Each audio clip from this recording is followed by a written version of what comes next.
할렐루야. 우리 좌우 양옆에 앞뒷분들과 인사하겠습니다. 반갑습니다. 은혜 많이 받으세요. 반갑습니다. 은혜 많이 받으세요. 한 주간 평안하셨습니까? 네, 어디 얼굴 한번 봐요. 여러분 얼굴 한번 봐야지 그래도. 예, 고맙습니다. 예, 평안하신 얼굴 보니까 저도 참 좋습니다. 자, 오늘은 내 마음이 불안할 때라는 제목으로 여러분과 함께 하나님의 말씀을 같이 살펴보면서 은혜를 받겠습니다. 그 그리스 신화가 유명한데 재미로 들으세요. 그리스 신화에 이런 얘기가 있어요. 불안이라고 하는 신이 있어요. 불안이라고 하는 신이 신들만 맨 처음엔 사니까 재미가 없거든. 그래서 내가 한번 사람을 한번 만들어 봐야 되겠다 이런 생각을 하고는 땅의 신에게 찾아갑니다. 그래서 땅의 신에게 내가 사람을 만들고 싶으니까 재료를 좀 내놔라. 사람 만들 재료를 좀 내달라 요청을 했고, 땅의 신이 흙을 주었어요. 그래서 불안의 신이 이 흙을 가지고 사람의 형상을 만들었어요. 그런데 만들고 보니까 이 형상은 빚었는데 그 안에 생명이 없더라는 거지요. 그래서 이 흙으로 만든 사람 형상을 가지고 영혼의 신을 찾아갑니다. 가서 이 내가 흙을 받아가지고 사람 모습은 지었는데 안에 생명이 없으니까 네 영혼을 좀 빌려달라 요청을 했습니다. 그래서 영혼의 신이 그 사람 형상을 한 그 흙 형상에다가 영혼을 불어 넣어 주었고, 그래서 마침내 사람이 됐다는 거예요. 그런데 정말 이제 멀쩡한 사람이 만들어지니까 이 땅의 신이 욕심이 생긴 거예요. 저 사람 내가 갖고 싶다. 그래서 이 불안의 신에게 내가 흙을 빌려 주었으니까 저 사람 나다오 그런 거예요. 그러니까 영혼의 신이 자기도 욕심이 생긴 거예요. 내가 영혼을 넣어줘 가지고 사람이 됐으니까 이건 내가 가져가야 되겠다 이렇게 주장을 하는 거예요. 불안의 신이 이 얘기를 들으니까 뺏기고 싶겠어요? 안 뺏기고 싶겠어요? 안 뺏기고 싶은 거 아니겠습니까? 그래서 이건 내 거다. 내가 애초에 생각해서 내가 만든 거니까 내 거다. 이렇게 해서 세 신들이 싸움이 벌어진 거예요. 결국 어떻게 했느냐? 그리스 신화에서 최고 대빵신이 제우스라는 신인데 그 제우스 신한테 찾아가서 판결을 부탁합니다. 그랬더니 이 제우스가 재미있는 판결을 내립니다. 어떻게 판결을 내리는 거 이렇게 내렸어요. 이 사람이 죽거든 재료인 흙을 빌려준 땅의 신이 그 육체를 가지고 가라. 그리고 이 사람이 죽거든 영혼을 빌려준 영혼의 신이 그 영혼을 가지고 가라. 그 대신에 이 사람이 살아있는 동안에는 불안의 신 네가 이 사람을 데리고 살아라 그런 거예요. 그래서 인간이 살아가는 동안 늘 불안해하면서 살아갈 수밖에 없었다는, 믿거나 말거나 하는 그런 그리스 신화가 있습니다. 물론 재미로 우리가 들었지만 그런데 이 이야기 속에는 뼈가 있죠. 교훈이 있죠. 뭔가 우리가 생각해 볼 여지가 있죠. 이 죄로 인해서 에덴 동산에서 쫓겨나와서 이 세상 속에 던져진 우리네 인생이라는 것은 끊임없는 현실의 불안과 맞닥뜨려 싸워야만 하는 그런 존재가 되어버리고 말았어요. 언제 어떤 일이 내 자신 앞에 벌어질런지 우리는 말 그대로 한 치 앞도 내다볼 수가 있다? 없다. 누가 한 치 앞을 내다볼 수 있고 누가 10분 후의 일을 누가 감히 장담할 수 있겠느냐는 거예요. 정말 예상하지 못했던 말도 안 되는 그런 여러 가지 사건과 여러 가지 문제들이 우리 앞에 늘 몰아치고 있는 것이 우리 인생이라는 거예요. 그래서 우리는 불안해하면서 살아갈 수밖에 없는 그런 존재가 되었던 것입니다. 그런데 오늘 우리가 읽은 이 사무엘상 13장에 보면 이 불안과의 싸움에서 정말 완벽하게 실패한 한 인간의 모습이 나오고 있는데, 그 사람이 누군가 하면 바로 이스라엘의 초대 왕이었던 사울입니다. 이 사울이 왕이 된 후 2년째가 되던 해에 블레셋 군사가, 어마어마한 그 블레셋 군사가 이스라엘에 쳐들어오게 됩니다. 그래서 사울 왕이 급하게 군사를 모았는데 모은 군사의 숫자가 몇 명인가 봤더니 고작 3,000명밖에 되지 않는 거예요. 3,000명. 그런데 이 블레셋 군사가, 쳐들어온 군사는 그 규모가 얼마나 컸는지 사무엘상 13장에 보면 이렇게 돼 있어요. 병거가 3만. 병거는 이제 전차죠, 전차. 전차 부대만 3만. 전차가 3만 대가 왔다는 거예요. 마병, 즉 말을 탄 마병만 6천. 그리고 일반 군사들의 숫자는 해변의 모래알 같았다 그래요. 그러니까 어마어마한 숫자의 블레셋 군대가 쳐들어온 거예요. 반면에 이스라엘 군사 숫자는 몇 명? 3,000명. 3,000명밖에 되지 않았던 거예요. 더군다나 이스라엘에는 이때 당시 철로 만든 무기가 없었어요. 철제 무기가. 사울 왕, 그 왕자들 정도만 철로 된 무기가 있었고, 나머지는 군사들은 거의 다 맨손이나 다름없었어요. 그런 이스라엘 군사 앞에 병거 3만, 마병 6천을 앞세우고 해변의 모래같이 많은 숫자의 군사들, 그 블레셋 군사가 그렇게 쳐들어오는 것을 보았을 때 기도 안 막혔을 것 같아요. 막힐 기도 없었을 것 같아요. 저렇게 강한 블레셋 군대와 싸운다는 것은 자살행위와 같아 보였을 것 같아요. 그래서 어떻게 했느냐? 이 전의를 상실한 이 이스라엘 군사들은 뿔뿔이 흩어지고 말게 됩니다. 싸움도 해보지 않고 도망가기에 바쁘게 되었던 거예요. 여러분, 전쟁은 제가 예전에도 한번 말씀드렸지만 전쟁은요, 기싸움입니다. 기싸움. 누구 기가 더 세냐? 이게 달려 있거든요. 지금 이스라엘이 지금 이란을 상대로 전쟁을 벌이고 있잖아요. 근데 뭐 그 나라가 좋다 나쁘다 그런 걸 얘기하는 게 아니라, 이스라엘이라고 하는 나라의 지정학적 위치를 보면 온통 아랍 국가에 둘러싸여 있거든요. 아랍 국가에. 그 나라도 요만해. 다른 나라, 이란 같은 나라는 이만한데 이스라엘은 정말 요만해요. 코딱지만해요. 주변에 뭐 시리아, 요르단, 이라크, 뭐 모든 그 아랍 국가들에 쫙 둘러싸여 있는데도 지금 그 수많은 아랍 국가가 이스라엘을 감히 어쩌지를 못해. 왜요? 기싸움에서 지고 있어요. 기싸움에서. 이스라엘은 너네 한번 나 쳐봐. 나 가만 안 있어. 우리 죽어도 좋아. 치기만 해봐. 하니까 그 막강한 나라, 그 수많은 나라들이 코딱지만한 이스라엘을 어쩌지를 못하는 거예요. 기싸움이거든요. 그런데 지금 이 이스라엘 백성들은 지금 이 막강한 블레셋 군사 앞에서 완전히 기가 죽어버린 거예요. 그러니까 다 도망치기 바빠. 그리고 상황이 이렇게 되니까 여러분, 지금 가장 마음이 불안해진 사람은 누굴까요? 사울이겠죠. 사울이겠죠. 그래서 이 마음이 불안했던 이 사울은 어떻게 했느냐? 그래도 이 상황에서 내 마음을 위로하고 용기를 줄 수 있는 사람은 그래도 사무엘 목사님밖에 없지 않겠는가? 사무엘 선지자밖에 없지 않겠는가? 사무엘 선지자는 자신을 왕으로 세워준 사람이고 기름 부어준 사람이고 이스라엘 백성들의 영적인 지도자고 존경과 사랑을 한 몸에 받고 있던 그런 분이니까.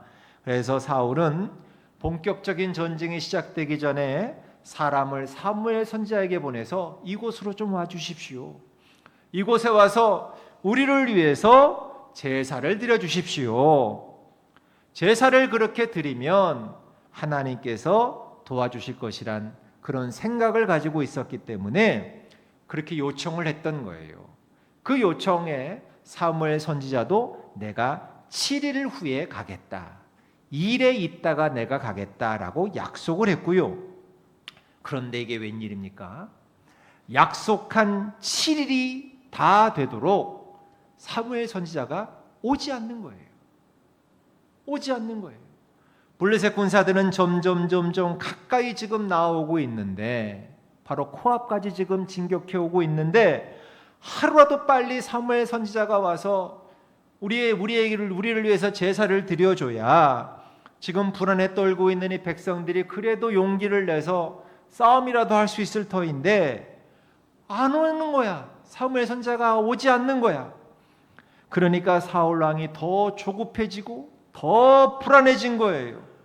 그래서 결국 끝끝내 사무엘 선지자가 이 7일이 지나도록 오지 않으니까 이 남아있던 이스라엘 군사 3,000명 가운데 거기에서도 또 군대를 이탈하는 사람들이 생기기 시작한 거예요. 그래서 군사들 3,000명 가운데 또 군대를 탈영해서 도망을 치고 이제 남은 사람이 고작 600명밖에 남지 않게 된 거예요. 자, 블레셋 군사는 병거가 3만에 마병이 6천에 군사는 셀 수도 없는데 지금 사울 왕에게 남은 군사는 지금 몇 명? 600명. 그나마 사무엘 선지자는 오지도 않아. 블레셋 군사는 점점 코앞으로 가까이 나와. 여러분, 사울 왕의 마음이 어떻겠어요? 정말 극심한 불안에 시달릴 수밖에 없게 된 거예요. 이렇게 된 상황에서 사울은 뭔가 내가 해야 되겠다 하는 그런 생각을 하게 되었고, 그래서 어떻게 했느냐? 자기가 직접 번제를 드렸던 거예요. 자기가 직접. 그리고 번제를 다 드리는 걸 마치고 나자마자 그제서야 사무엘 선지자가 도착을 한 거예요. 그런데 사무엘에서 와서 보니까 뭔가 상황이 이상해. 어떻게 된 거냐고 물어보니까 사울이 자기가 직접 번제를 드렸다는 거 아닙니까? 이 얘기를 들은 사무엘 선지자가 사울 왕을 다그칩니다. 왜 기다리지 못하고, 번제는 하나님께서 꼭 기름 부음 받은 주의 종만이, 선지자만이, 제사장만이 드릴 수 있는 것인데 왜 당신이 직접 기다리지 못하고 번제를 드렸느냐고 추궁을 합니다.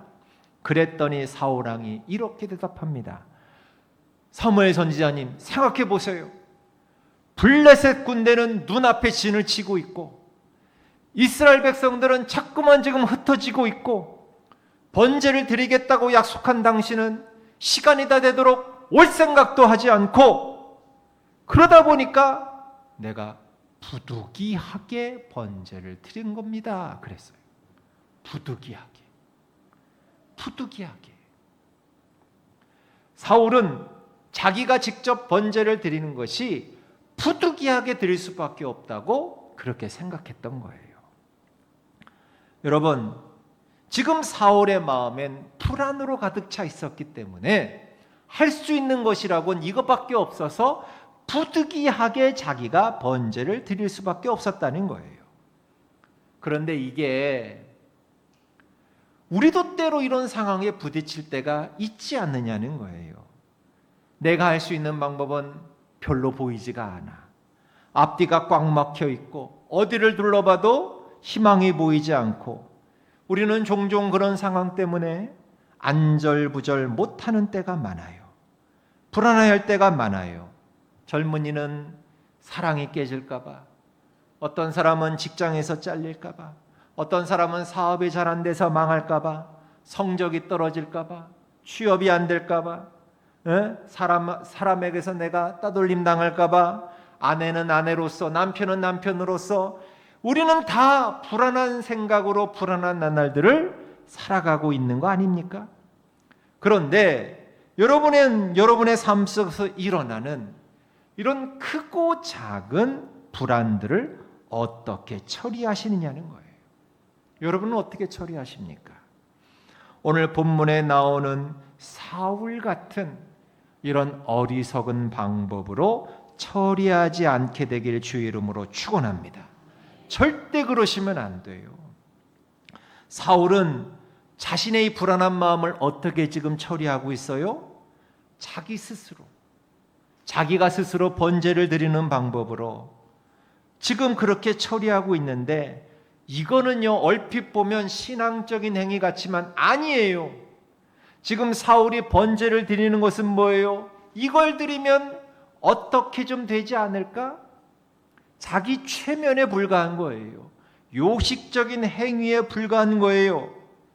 정말 그가 하나님께 자신의 불안한 마음을 드리며 하나님께서 그 불안을 이길 수 있는 용기를 주실 것을 기대했더라면 그는 하나님이 기뻐하시는 방법을 선택해야 했을 거예요. 그런데 사울이 취한 방법은 하나님의 방법이 아니라 사람의 얕은 방법이었던 거예요. 이렇게 자기 스스로 번제를 드린 사울 왕에게 사무엘 선지자가 이렇게 책망을 합니다. 왕, 당신은 지금 망령되이 행하였습니다. 왕이 왕의 하나님 여호와께 내리신 명령을 지키지 아니하셨습니다. 어리석었습니다. 지금 사울 왕이 스스로 번제를 드린 것은 망령된 행위였고 어리석은 행위였고 악한 행위였다는 말이에요. 여러분, 우리도 종종 마음이 불안할 때 나는 신앙적으로 처리했다고 생각하지만 그게 하나님의 방법이 아닐 때가 많이 있다는 거예요. 여러분, 우리가 불안한 상황에 처하게 되면요, 이 보는 눈이 좁아져요. 다른 방법을 보지 못해요. 지금 내가 생각한 그것만이 최선의 방법이고 그 방법밖에 없다고 생각하기 쉬워요. 사울이 지금 딱 그랬다는 거예요. 사울이 내가 스스로 번제를 드리는 이 방법밖에는 없다고 그 방법의 생각에 사로잡혔던 거예요. 그래서 부득이하게 이럴 수밖에 없었다고 말하고 있다는 거예요. 그런데 여러분, 과연 그 방법밖에 없었겠습니까? 오늘 바라기는 우리 마음의 불안이 가득할 때 제가 지금 일려드리는 두 가지 방법으로 여러분의 그 불안한 마음을 이길 수 있는, 그래서 하나님 앞에 올바로 설 수 있는 여러분 되시길 주의 이름으로 축원합니다. 첫 번째, 내 마음이 불안할 때 첫 번째, 다 같이 앞에 보시고 읽어봅시다. 시작. 하나님을 바라보세요. 하나님을 바라보세요. 이게 첫 번째 방법이에요. 우리는요, 다른 방법이 없다는 생각 때문에 더욱 불안해져요. 그러나 방법은 있어요. 하나님께 있어요. 나에게 있지 않고 하나님께 있어요.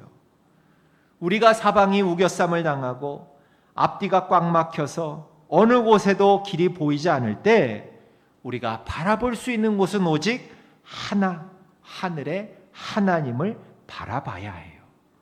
거기에 길이 있고 거기에 희망이 있기 때문이에요. 오직. 그래서 시편 42편에 보면 시인이 이렇게 고백해요. 내 영혼아, 네가 어찌하여 낭망하며 어찌하여 내 속에서 불안하여 하는고, 너는 하나님을 바라라. 그 얼굴의 도우심을 인하여 내가 오히려 찬송하리로다. 여러분 보세요. 내가 불안할 때 하나님을 바라보잖아요. 하나님을 바라보게 되면 내 입술에서 찬송이 나와요. 내 입술에서 찬송이 나오잖아요. 그러면 우리는 살 수 있어요. 내 입술에서 뭐가 나오면 살 수 있다? 찬송이 나오면 살 수 있어요. 여러분 생각해 보세요. 여러분들이 힘들어서 문제를 당해서 힘들고 아프고 불안할 때 찬송을 부르신 적이 얼마나 되세요? 그때 내 입술에서 찬송이 나오신 적이 여러분 몇 번이나 되세요? 왜 찬송을 못 불렀느냐? 하나님을 바라보지 않았기 때문이에요. 하나님을 바라보게 되면 내 입술에서 찬송이 나오게 되고 그때 우리는 살 수 있어요. 찬송이 나오면. 여러분, 본문 다음 장인 14장에 보면 이 사울이 계속해서 불안한 마음 때문에 안절부절하고 있는데 그 아들인 왕자인 요나단이 사울에게 이렇게 얘기합니다. 여호와의 구원은 사람의 많고 적음에 달려있지 않습니다. 이렇게 얘기해요. 그러니까 아들이 아비보다 훨씬 나은 거야. 여호와의 구원은 사람의 많고 적음에 달리지 아니하였습니다. 그러니까 요나단은 이 상황에서도 하나님을 바라볼 수 있는 믿음이 있었던 거예요. 블레셋 군대가 저렇게 많지만 하나님이 구원하시면 우리는 600명밖에 없어도 이길 수 있다는 이 믿음. 그래서 결국 요나단의 이 믿음과 믿음의 행동 때문에 하나님께서 블레셋의 손에서 이스라엘을 구원하신 줄 믿습니다. 여러분 보세요. 사울은요, 아무리 불안해한다 할지라도 그 불안한 마음으로 상황을 이길 수가 없어요. 결국 상황에 굴복하고 말아요. 그런데 요나단은 오직 하나님만 바라보며 믿음으로 나아가니까 결국 승리를 주시더라는 거예요. 사랑하는 성도 여러분, 마음이 불안하세요?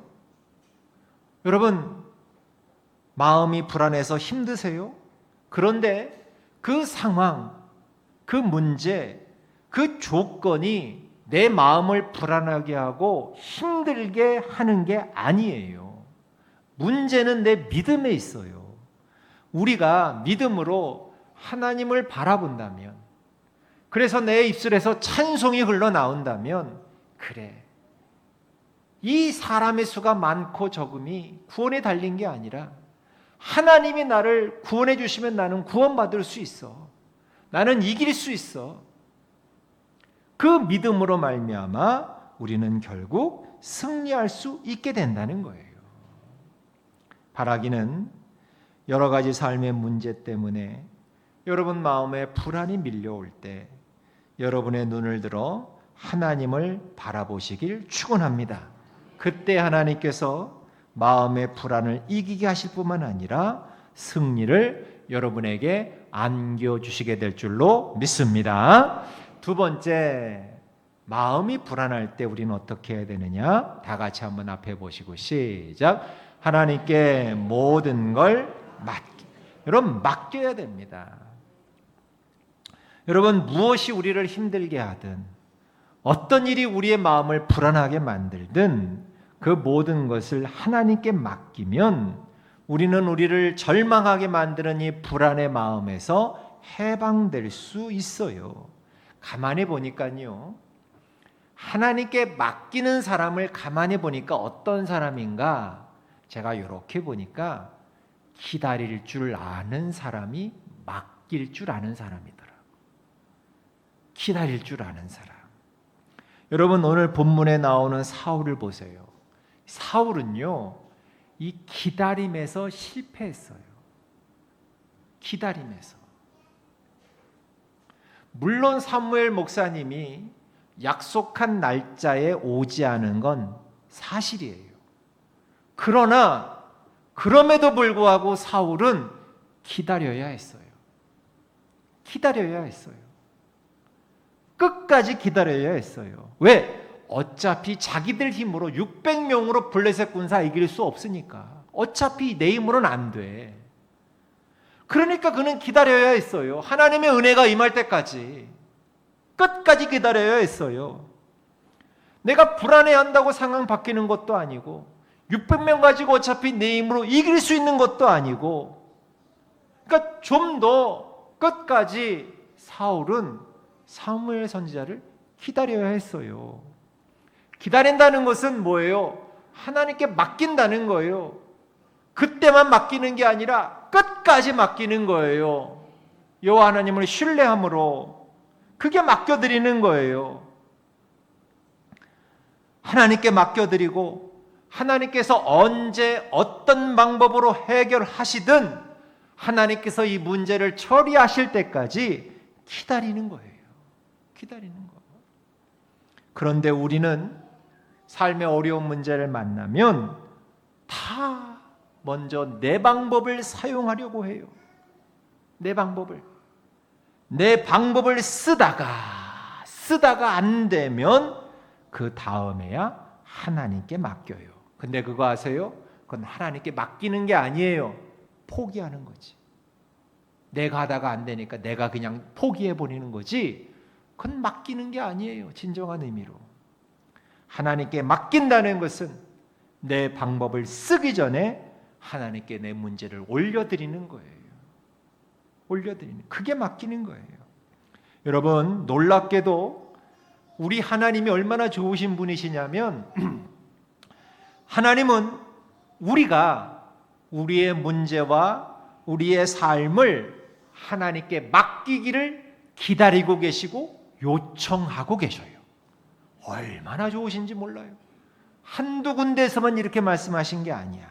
끊임없이 우리에게 말씀하셔요. 우리 시편 55편 22절 시작. 내 짐을 여호와께 맡기라. 그가 너를 붙드시고 의인의 요동함을 영원히 허락하지 아니하시리로다. 아멘. 보세요. 짐을 여호와께 맡기잖아요. 그러면 하나님이 나를 붙들어 주신대. 어떤 나를? 불안으로 요동하고 있는 나를. 불안한 마음으로 밤에 잠도 못 자고 밥도 못 먹고 손이 떨리고 지금 일도 못하는 요동하고 있는 나를 하나님이 붙잡아 주신대. 맡기면 이런 일이 일어난다. 맡기면. 잠언 16장 3절을 다 같이 읽어봅시다. 시작. 너의 행사를 여호와께 맡기라. 그리하면 내가 경영하는 것이 이루어지리라. 아멘. 여러분, 여기에서 지금 잠언을 우리가 새벽에 강의하고 있는데 여기에서 맡긴다는 것은 히브리어 원어로 보면 굴려내린다 이런 뜻이 있어요. 높은 곳에서 낮은 곳으로 비탈 아래로 굴려내린다 이런 뜻이 있어요. 그게 뭐냐? 내 인생의 무거운 짐을 내가 지고 그 무거운 짐을 지고 올라가지 못해. 그 비탈을. 근데 그 밑에는 하나님이 지금 두 손 벌리면서 네 짐을 굴려내려 버리라는 거예요. 내가 받아주겠다. 그리고 너는 가벼운 마음으로 올라가라. 이게 바로 맡기는 거예요. 이게 굴려내려 버리라는 거. 굴려내려 버려라. 네 짐을 아래로 굴려내려 버려라. 내가 맡아주겠다. 그리고 너는 가볍게 올라가라. 이루어질 것이다. 이게 맡기는 거. 이게 맡기는 거. 내가 하고 싶은 모든 일, 나의 모든 문제와 모든 행사를 하나님께 맡기면 하나님이 받아주시고 이루어 주신다는 거예요. 이루어 주신다. 시편 37편 5절도 읽어봅시다. 시작. 내 길을 여호와께 맡기라. 그를 의지하면 그가 내가 이루는 게 아니라 누가 이루시는 거예요? 하나님이 이루시는 거예요. 하나님이. 내가 이룬다고 착각하지 마세요. 내 인생은 어차피 하나님 것이기 때문에 하나님이 이루시는 건데 건방지게 내가 나서가지고 내가 이루겠다고 하는 거, 그게 교만이고 어리석은 것이고 죄악이라는 거예요. 마지막으로 베드로전서 5장 7절도 읽어보겠습니다. 시작. 너희 염려를 다 주께 맡기라. 이는 그가 너희를 돌보심이라. 아멘. 하나님이 돌봐주신대요. 내가 주님께 맡기면. 사랑하는 성도 여러분, 하나님은요 언제나 우리를 위하시는 분이셔요. 나를 위해서는 모든 것을 다 하시는 분이셔요. 증거가 있죠. 한 분밖에 없는 아들 독생자 예수 그리스도를 나 때문에 십자가에 달려 죽기까지 내어주신 분이 지금 내가 믿는 하나님이세요. 여러분, 그런 분이 자녀된 나를 위해 뭔들 못하시겠느냐는 거예요. 따지고 보면 그렇잖아요, 여러분. 하나님께서는요, 이런 나를 위해서 나보다 훨씬 더 아름답고 좋은 계획을 가지고 계시는 줄 믿습니다. 여러분, 우리가 내 생각, 내 계획을 앞세우다 보면 우리를 향하신 하나님의 그 아름답고 그 좋은 계획이 절대로 이루어지질 않아요. 때문에 하나님께 모든 것을 맡기고 기다리는 신앙, 기다릴 줄 아는 신앙, 여러분의 신앙이 우리에게 있어야 할 줄로 믿습니다. 부디 여러분은 기다림에 실패하는 분들 되지 마세요. 신앙은, 기도는 긴 기다림의 시작이에요. 내가 기도를 시작했다? 기다림의 시작이 된 거예요. 누가 더 끈질기게 끝까지 기다리느냐? 그게 바로 내 신앙의 성공과 실패를 가르는 것입니다. 사랑하는 성도 여러분, 어떤 문제가 오늘 여러분들을 힘들게 하시고 오늘 여러분들은 무슨 문제 때문에 그 마음이 불안하십니까? 사업의 문제, 돈의 문제, 자녀의 문제, 건강의 문제, 직장의 문제, 인간관계의 문제, 여러분 그게 무엇이든지 간에 하나님께 다 맡기십시다. 하나님께 맡기면 하나님께서 풀어가실 줄로 믿습니다. 하나님의 때에 하나님의 방법으로 우리에게 가장 좋은 것들로 채워주실 줄 믿습니다.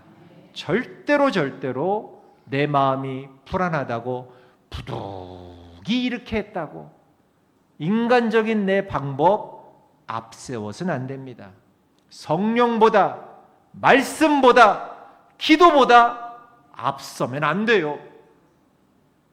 절대로 불안하다고 목사님 부득이하게 이렇게 했습니다. 안 돼요. 부득이하게 안 돼요.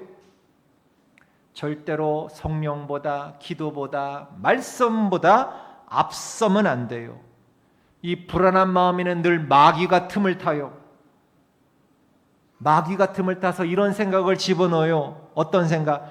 야, 길이 없잖아. 방법이 없잖아. 네가 한번 해봐. 어쩔 수 없잖아.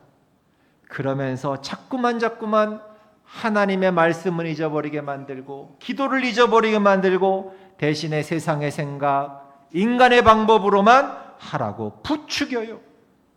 그러면 안 돼요. 기다리지 못했다가 낭패당한 신앙인이 얼마나 많은지 몰라요. 기도와 하나님께 맡겼으면 기다리세요. 믿고 기다리세요. 기다림에 성공하세요. 성공하길 축원합니다. 그런 자들이 되어야 합니다. 마음이 불안하고 조급할 때 하나님을 바라보시고 찬송하시고 하나님께 모든 걸 맡기셔서 그때 하나님께서 우리의 모든 짐을 대신 맡아주시고 우리를 통하여 더 크고 선하신 뜻을 이루어 가실 줄로 믿습니다. 이 복을 받아 누리시는 저와 여러분 모두가 되시길 주의 이름으로 간절히 축복합니다.